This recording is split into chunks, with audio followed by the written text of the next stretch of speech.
Біз Қарағанды облысы Ұлытау ауданы Сарысу ауылы, яғни Жыланды ауылы деп аталады.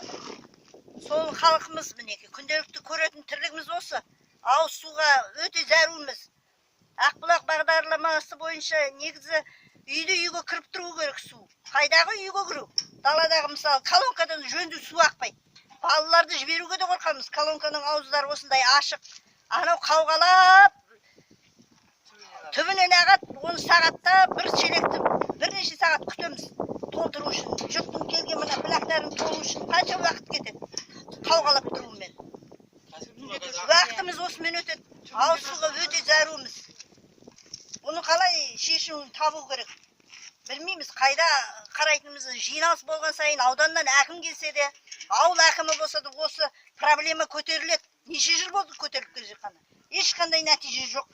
Білмеймін, қыста да осы мінекей көретін күніміз. Енді қалған уақытта осы жоғарғы жатқан.